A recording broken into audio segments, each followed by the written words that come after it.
Shalom, Mishra. I'm gonna start off source by giving all praise to Yahweh Hashem Shai. Double honors post of GMS and honesty brothers are doing the work in truth, war, sincerity. Came across this article says, "What are your odds of surviving a nuclear attack?" It says not great if we're honest. Not as the strap line there. Well, it's not necessarily true. If you're of the elect, then you're gonna be cool. The Lord Himself is gonna send His chariots to save you. Or for those that die, you're gonna come back. As in not die in a nuclear fire, but die before the nuclear fire comes. Because our man Trump's gonna, Lord will bring about this, this war of Armageddon.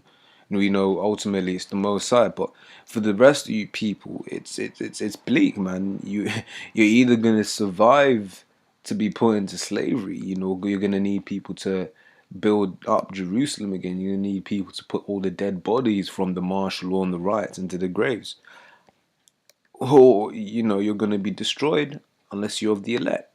Right, let's read what the scripture says in 1 Peter 4:18. It says, "And if the righteous scarcely be saved, where shall the ungodly and the sinner appear?" But he's saying, when this destruction comes, the righteous ain't scarcely gonna be saved. So what about all these guys that ain't right with the Lord? They're not gonna be destroyed, man. Like I said, they're either gonna be destroyed, or it says, referencing over there in the land of America, that 2/3 of Israel and America are gonna be destroyed. Who knows what that percentage is gonna be over here in England? You got some wicked ass niggas here too, man. Well, they're gonna be destroyed, right? But you see, First Thessalonians 4:17, right, says, "Then we which are alive and remain shall be caught up together with them in the clouds to meet the Lord in the air, and so shall we be. So shall we ever be with the Lord." Right, and that's because if we don't go up into them chariots, we're just gonna be fried like everyone else. Let me see if I can find the scripture at homophones. Right. It says Revelation 15:2 says, "And I saw as it were a sea mingled with glass, and them that had gotten the victory of the beast and over his image and over his mark and over the number of his name, standing on the sea of glass, having harps of the Most High." Let's get the breakdown of that. It says glass mingled with fire, the firmament, about standing in the sea of glass. Says the elect will be on the chariots above the firmament watching the destruction, man. When you're gonna be on top of the destruction there, basically watching America get destroyed. Nothing greater than that, man. How some epic music going on in the background, man. Brothers will be crying, rejoicing. It's gonna be an amazing time, but that's the only way you're gonna quote survive a nuclear attack, right? In fact, let me jump onto this next, because the elites, some of them will be doing something quite similar. They'll be watching America get destroyed from places like the ISS, from their underground bunkers, right? But this is what Amos 9:2 says, "Though they dig into hell, thence shall my hand take them. Though they climb up to heaven, thence will I bring them down." Right, like I said, that heaven there, that's, their international space stations, and that's what really why they're doing all those experiments, man. It says, "And though they hide themselves on the top of Carmel, I will search and take them out thence. And though they be hid from my sight in the bottom of the sea, thence will I command the serpent, and he shall bite them. And though they go into captivity before their enemies, thence will I command the sword, and it shall slay them. And I'll set mine eyes upon them for evil and not for good."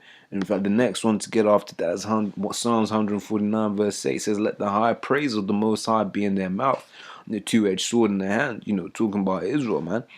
It says to execute vengeance upon the heathen and punishment upon the people.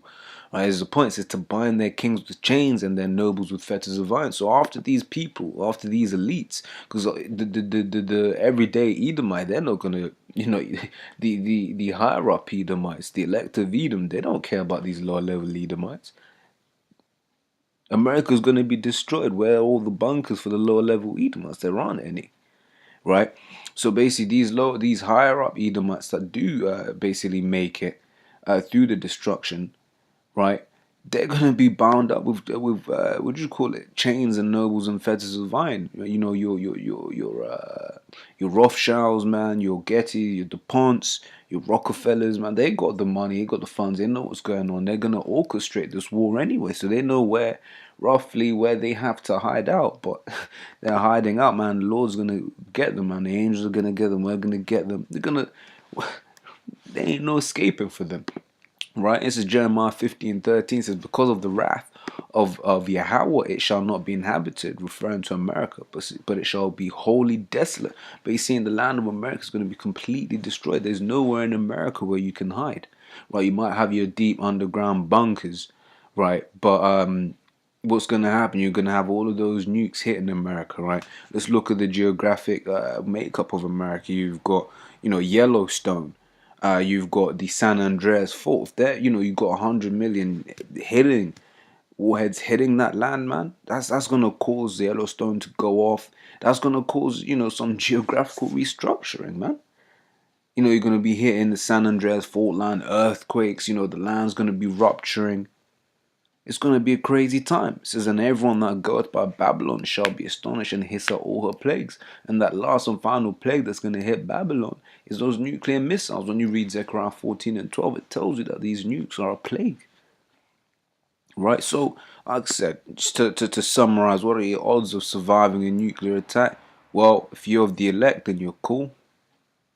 If you're not of the elect, get ready to be fried. So, say shalom.